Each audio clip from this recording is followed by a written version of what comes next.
everyone, and welcome to the Top Flite Cessna 310 upgrade video.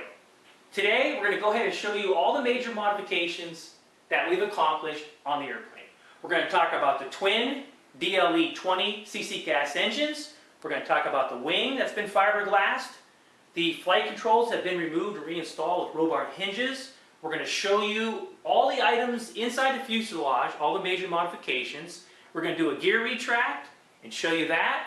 And last but not least, I'd like to point out that we've also installed an air tank in the front compartment to add extra capacity for the retract system. The airplane weighs 27.5 pounds, ready for flight. So let's go ahead and start off showing you the modifications. Alright everyone, let's go ahead and show you how the DLE 20cc gas engine is installed on the Cessna 310. This is the right engine. Obviously the left engine looks the same, but let's go ahead and talk about it. We have our pylon bulkhead where we had to open up so that we can get our engine to set back correctly so the carburetor is in the area of the pylon structure. The pylon structure bulkheads and sides have all been fiberglass to give it extra strength to help support that DLE 20. We also used aviation grade high salt in all the joints and all the fillet areas to give it strength. After we had that complete, we installed our fuel tank and we installed our ignition box over here on the left hand side and our Castle Creations BEC. So the cowling slides over this, everything fits correctly and everything is spaced properly. And as you can see when we put that on and show you the final installation, you will be able to see that. Alright, so now let's talk about the wing. I have removed the covering from the wing and fiberglassed it. I used the SIG 0.75 fiberglass cloth with the Minwax polyacrylic. It came out great. What I did was fiberglass it in sections, put the first coat of Minwax on with a nice brush, let it dry for 2 hours, then you can lightly sand with 600 grit sandpaper, very gently and careful. This application has 4 coats. It is now ready for our feather coat, which we're going to put 3 coats, and then our final paint, our insignia white. And then after we have that all complete, we'll go over with a clear coat to give it a shine. What we've done here is we've opened up the center section of the wing. As you remember in the other video, the wires came out here. So they were opened up, the wing was opened up, and the wires were ran here in the one area, so the bundle comes out here for a nice clean installation, and we also made our air lines come out. There was a lot more wiring that we've added because we added a throttle servo and a choke servo that we're going to show you. So we're going to go ahead and turn the wing over and show you the underside. We have the wing rotated over, showing you the lower surface. Let's go ahead and go over some of the other items that we've installed. Here is our choke servo and our rod, which was custom made. We have our throttle servo, and both these servos are high-tech 645 MGs. As you can see, we also had to open up the wing to get inside here to help run those wires, and also the servos have been replaced.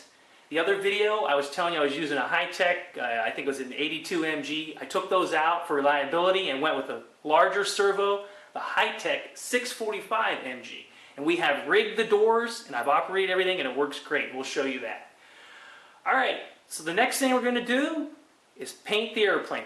And one other item I'd like to point out is we did fit and fair our cowling. Everything has been trimmed and cut on the cowling to fit, and there is a panel that sets here that you won't be able to see this that's painted white. So we'll show you that once we get everything back together.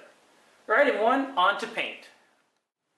We have the airplane rotated over, showing you the underside, showing you the DLE 20 installation.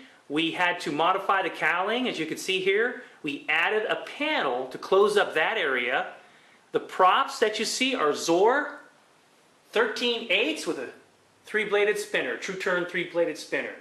Now, in the center section of the fuselage, what we've also done is install 4 JR switches.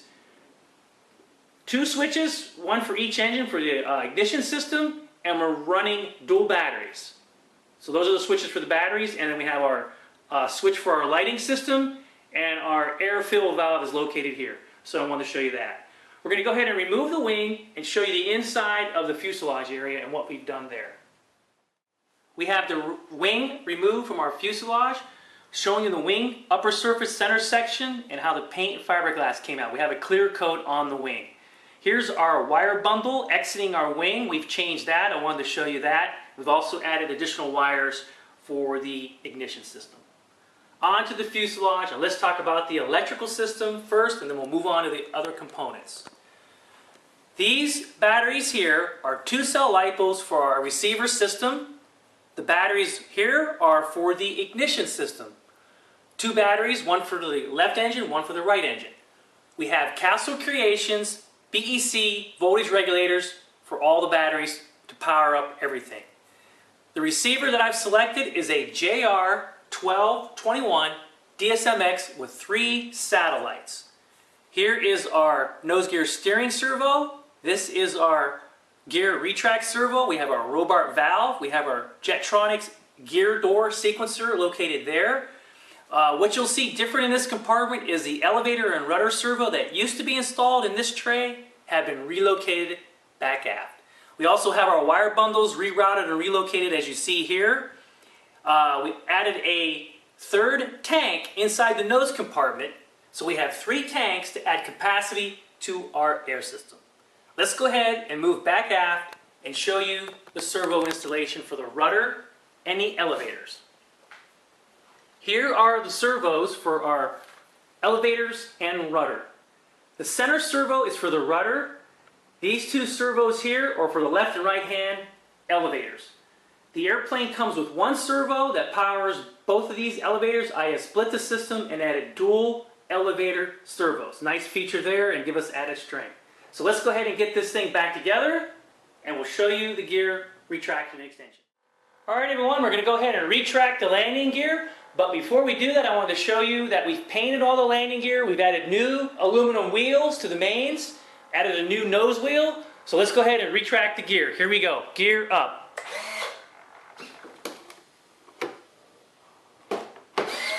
All right, our gear's up.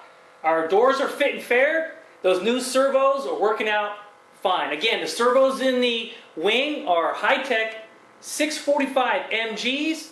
The servos that are in the nose for the gear doors are high-tech 65 MGs. Gear down.